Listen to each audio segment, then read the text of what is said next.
let the children come to me. He has a special touch, relationship with his children. And so the bishop is the protector of these children. So to protect your priest at the expense of children is just unacceptable. It's evil. Okay? So that's why some of them who did that, some of them who did that are basically suffering consequences or whatever. But then the case, so this bishop is trying to say that well, some of the things like that happen on the paper. But the thing is, he was the nuncio.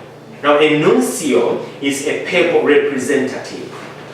In other words, when any bishop is to be chosen in the US, it goes through the nunciature in Washington, D.C.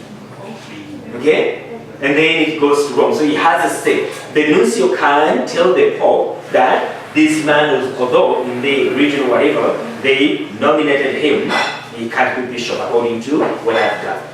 So he has that power, whatever. So if he knew these things, when he was still in active ministry in the church, when he still had the power to bring it up and stop it, why did he do it? Why does he wait to retire, 2 years into retirement, and then say, oh, this happened, I saw it. This happened, I saw it. What did he do about it? I think he's claiming that Pope Benedict had actually taken actions because he had informed Pope Benedict. And then whenever Pope Francis came in, he relaxed the sanctions that Pope Benedict had in place. Yeah, but I think there is some, I don't know, I was reading it, but I think it needs some form of collaboration to see what exactly what he's saying is true. Because there are some like internal documents or whatever conversations that went on, which Rome will not basically reveal. So you can say something, but that's how just to take it from that group. It's valid for what he's saying. But I think the thing is that, he himself said that he made a mistake in not coming out, okay? That he takes responsibility for that. Because sometimes in the church, like in other organizations, there are some elements of fear. Fear of losing my position, losing my job, losing my whatever. But that's not how we should approach things. So, okay. Thank you. There are certain things, again, which we must always look at from the point of view of faith. As I said, we're getting honoring our bishops, especially the Pope.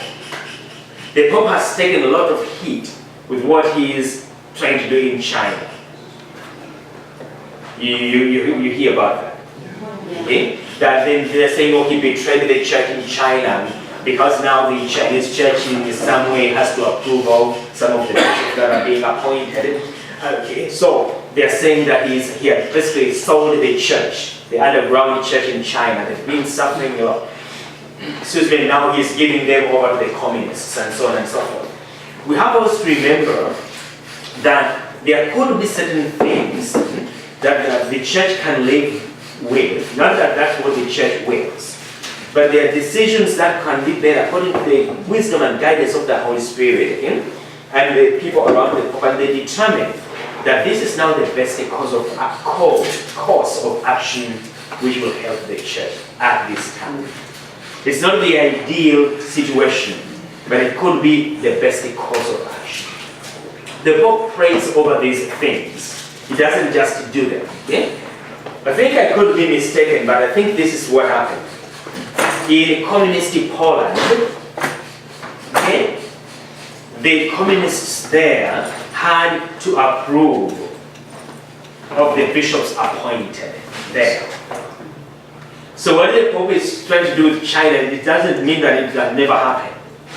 Okay? So the church calculated at the time with communist Poland, okay, that it's best for the church in Poland to do this. It's not the ideal situation that the communists have to approve also of our decisions, but looking at the prophetic signs of the times, this will be the best thing for the church in Poland. And unless I'm mistaken, one of those bishops who had to be approved, appointed by Rome, who had to be approved by the communists in Poland is Karol Wojtyła,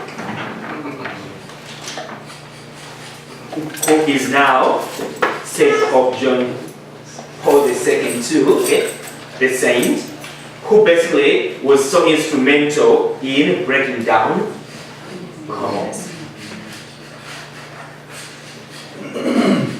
Okay, so we have always to look at things from a broader perspective. That maybe there is something happening here that I don't fully comprehend.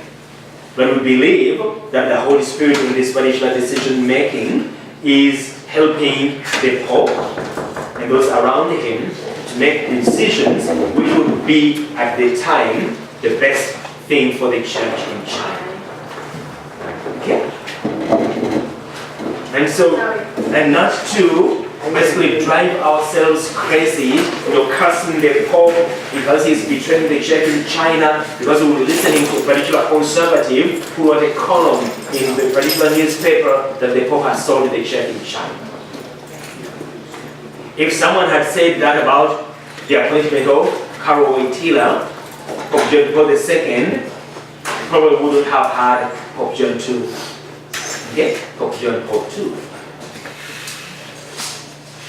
Okay, so we have to, before we level this criticism, okay, we have to sit back, okay, and look at things in a broader perspective. And know that I don't know what the Holy Spirit is doing in this particular area.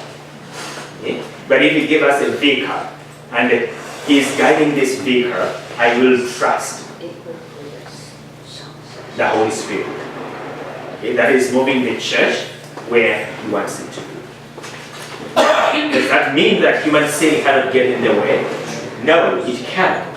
And it has through history. Okay. But even with human sin, the Holy Spirit can use that to purge the church. Okay? So let's take a break.